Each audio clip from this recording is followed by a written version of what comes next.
You've probably told yourself this before. My pet is happy. I give them food, I give them love, I'm a good owner. But here's the uncomfortable question no one asks out loud. What if the way you show love is only comforting to you? Psychologists have discovered something unsettling about human-pet relationships. Most owners judge happiness by obedience, excitement, and attachment. But those aren't signs of happiness, they're signs of dependence. Think about it.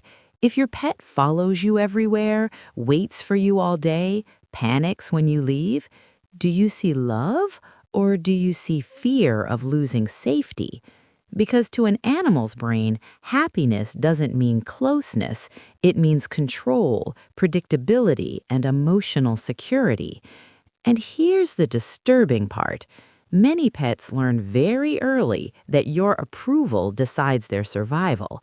So they perform, they adapt, they suppress discomfort.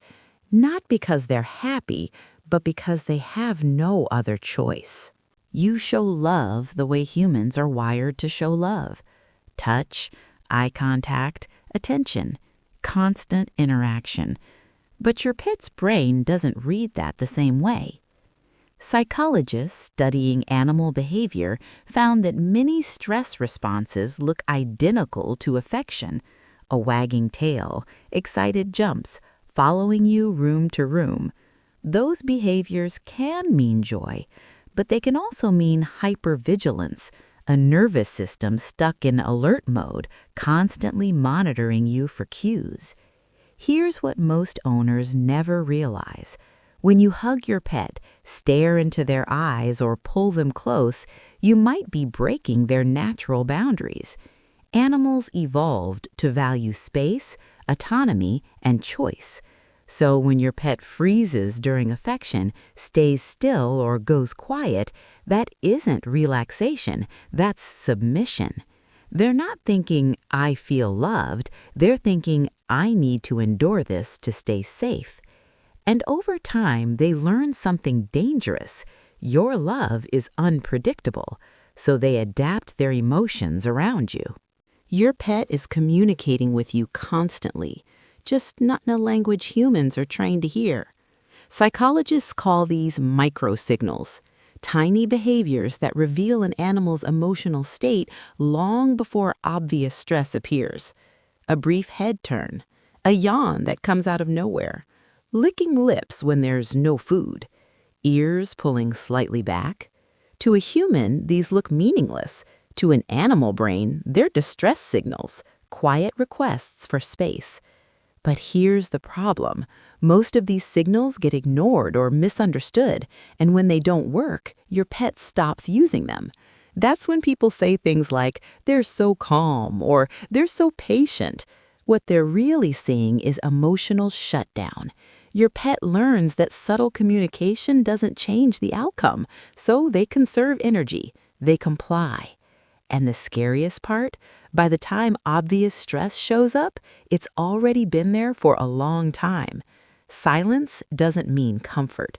Sometimes it means resignation.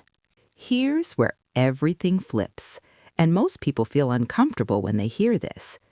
Your pet doesn't bond to you the way you think. They don't experience love through affection. They experience safety through control.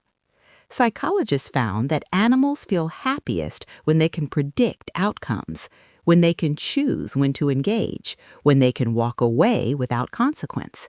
So the twist is this. The more you force closeness, the less emotionally safe your pet actually feels. That excited greeting at the door, it's not always joy. Sometimes it's relief that the uncertainty is over. Because when you leave, your pet isn't thinking, I miss them. They're thinking, my environment just became unstable. And when you return, the stress releases all at once. That explosion of energy feels like happiness, but psychologically, it's pressure escaping.